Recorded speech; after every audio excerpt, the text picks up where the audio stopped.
the future of orthopaedic surgery and artificial intelligence. We believe that the future of orthopaedic surgery will involve the use of artificial intelligence and robotic assisted platforms and systems. These will guide the surgeon into doing the surgery, both in terms of hip surgery and knee surgery. Over the last decade, there's been a transformation in healthcare with the integration of this technology, which is transforming the way that we can do the operations for patients. We now have the latest state-of-the-art computer systems, latest technology, which is unrivaled in the planning and execution of your surgical plan.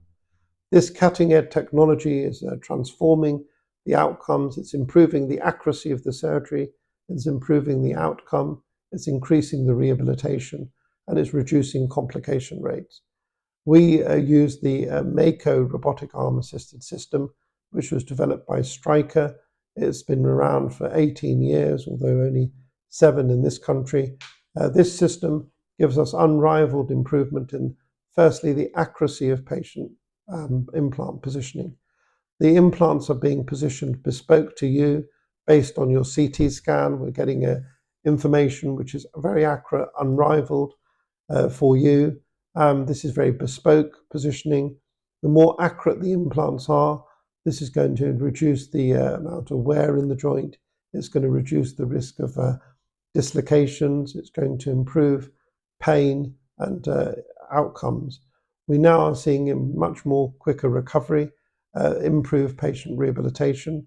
So if the surgery is carried out very accurately, this will lead to minimal soft tissue damage, both in terms of bone and soft tissue damage. This in return will reduce the inflammation. Inflammation is what produces pain. If we can improve your pain, this means you'll get back to function earlier, you'll be more confident in the joint, and as a result you require less painkillers, and you'll be able to move and mobilize quicker. So we're finding robotic assisted surgery is improving patients' rehabilitation, reducing their requirement for painkillers. We're finding that there's a reduction in complication rates. As patients are becoming more and more mobile, this reduces the risk of thrombosis. As the soft tissue damage is less, this reduces the risk of infection. And if we're positioning the components better, we're going to have improvement in wear. We're going to reduce complications such as leg length discrepancy and reduce dislocation rates. All of these are going to benefit patients. There's going to be a transformation towards this technology.